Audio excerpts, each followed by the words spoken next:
15 minutes could save you 15% or more.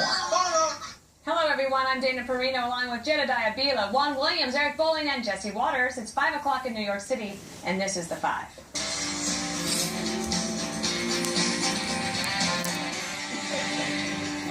It's against the policy of the United States to pay ransom for hostages. But did the Obama administration do just that to secure the freedom of 4 American prisoners in Iran in January? Lots of questions today after a Wall Street Journal report noted the timing of Tehran's release of the Americans in January. It coincided with the arrival of a plane loaded with cash worth $400 million. The White House pushing back. Let me be clear. The United States does not pay ransoms. The only people who are making that suggestion are right-wingers in Iran who don't like the deal and Republicans in the United States that don't like the deal. We acknowledged, again, back on January 17th, that there would be all kinds of innuendo hurled by people who oppose engagement with Iran. Republicans in the United States who oppose engagement with Iran. I recognize that the details that you're seeking to elicit might make for a colorful news story, but they don't change the facts. Since that transaction, 2 more Americans have been arrested in Iran, and there are a lot of concerns that money exchange will have put additional Americans at risk.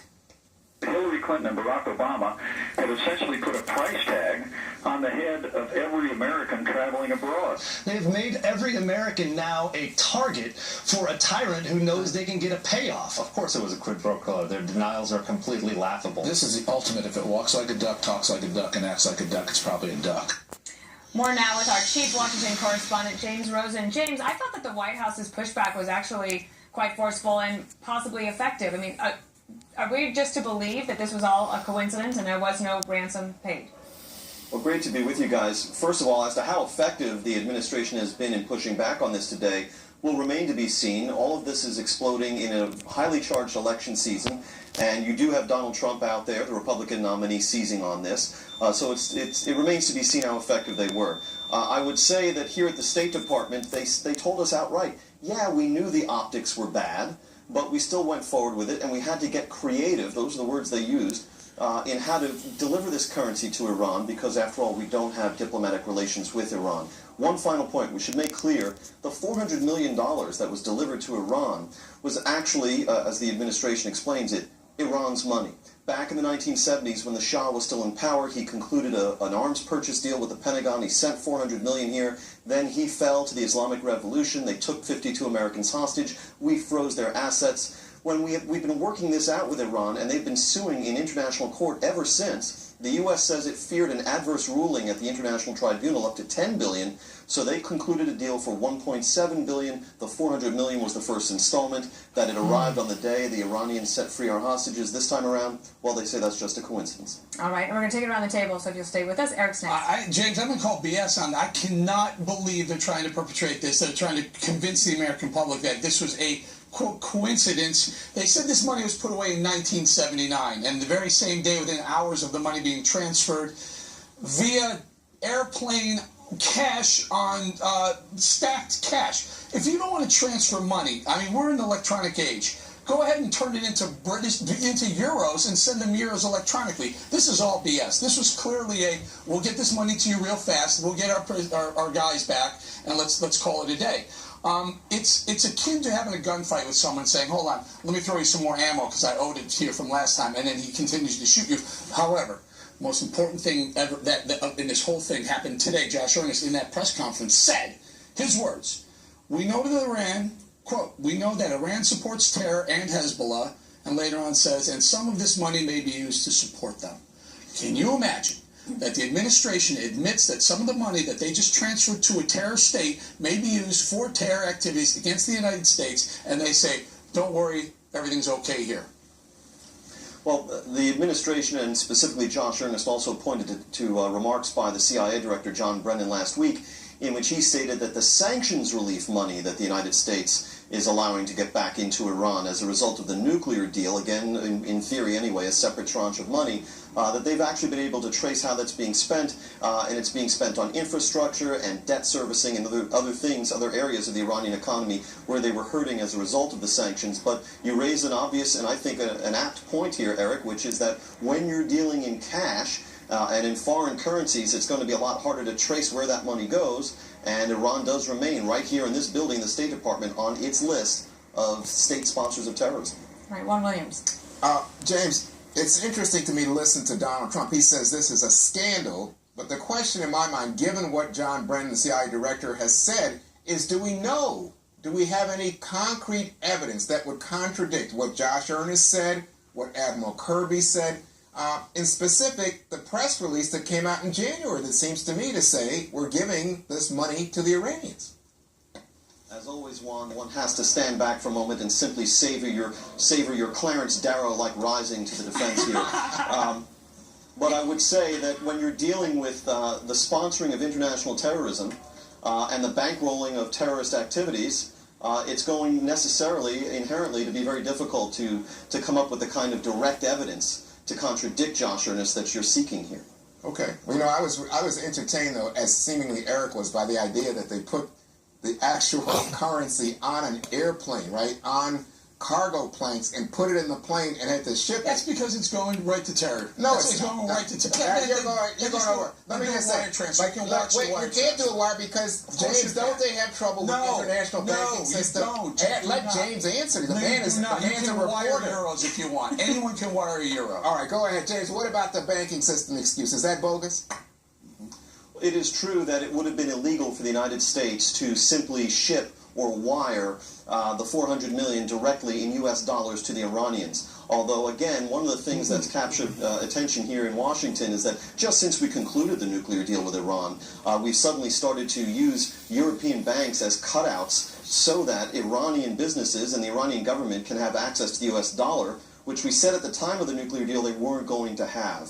But yes, Iran is in theory cut off from key aspects of the international banking system, and so that's why this was handled this way. One point I want to make here is... Darrow just wants to say, stop right there. No, we don't stop right there. You just said it yourself. Use the same banking system that they use to give Iran access to U.S. dollars, send it to them, and then send the euros to them. No, he said that's what they're doing now. He says that at the time they couldn't do it. Oh, come on. All right, let's get Jedediah in here. James, I had a question. Do you think that the administration is concerned about this playing into the election at all, potentially helping Donald Trump in terms of our relations with Iran? I get the sense that they're not worried about it at all based on the delivery they gave.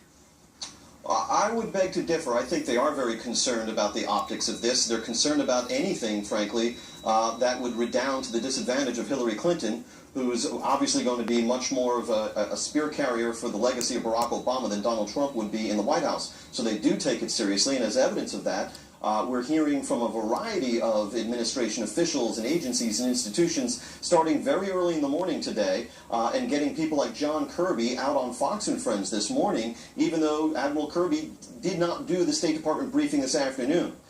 So I think that there's been a very concerted push, and that reflects the concern. The one point I wanted to make earlier when Clarence Darrow cut me off was that I pushed for an answer from the State Department. Can you at least assure us that these American hostages were in the process of being released before this plane with these pallets of cash touched down in Tehran?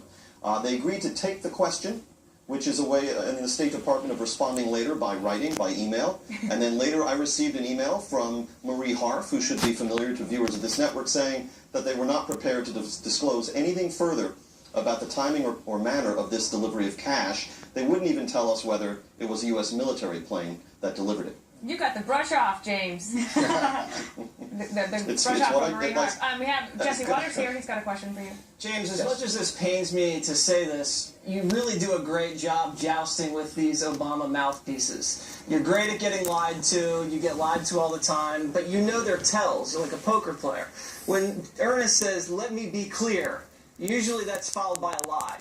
So you've seen these people spin. You've seen them lie. What does your gut instinct tell you about their defense of this $400 million? Your gut. First, Jesse, I want your permission to use as a blurb on my next book from Jesse Waters, quote, "James Rosen is great at getting lied to." That really, there is no higher compliment than that.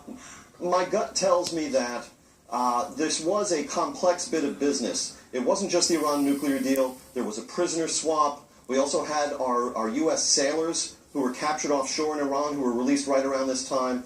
And as some have said to me, some with experience in government-to-government negotiations, you can say this is all separate, we're not engaging in any linkage between these things, but it's clear, and my gut tells me the Obama administration was pursuing, despite its denials, a kind of grand bargain. What is clear as well is that while they may say the Iran nuclear deal is working, and there's some disagreements about that, it hasn't really resulted in the Iranian regime curbing its behavior. As we noted at the top of the segment, at least 2 more Iranian-American citizens have been detained, and Iran's support for terror continues. Hey, James Bowen, why don't we take their word for it? What did the mullahs say regarding this transfer of money? Mm-hmm. Well, there's elements of the Iranian government that are outright proclaiming, yes, this was ransom. And of course, even if it hadn't been ransom, it would be in their interest to so portray it, both to diminish the standing of the United States abroad and perhaps encourage other opponents or enemies of the United States to take hostages. Perry Mason rests his case against I just want to ask one last question, if I could. James, because you've had particular episodes with the administration when it comes to Iran and the secrecy with which they have tried to spin this tale of how good the deal is, if you step back and you look across this story and you piece it together with the other ones, why are they being so secretive? Is it because they think that the American people would never accept what they're trying to offer? Well, if we're to take Jen Psaki, the former State Department spokesperson, now the White House Communications Director, at her word, in the very exchange between her and me that wound up being edited and which is still being investigated by the Office of the Inspector General here at the State Department, she said there are times when diplomacy benefits from privacy. So if we're to take the most charitable construction of everything that we're seeing on the part of the administration and its dealings with Iran, they can be said to be firm believers in the value of privacy as applied to diplomacy. All right. Thank you, James. We have more to come ahead on the questionable timing of the administration's cash payment to Iran. And then later, some breaking Trump news. Party leaders and some high-profile supporters reportedly want to plan an intervention with the GOP nominee to help put his campaign back on track. We'll have details on ahead.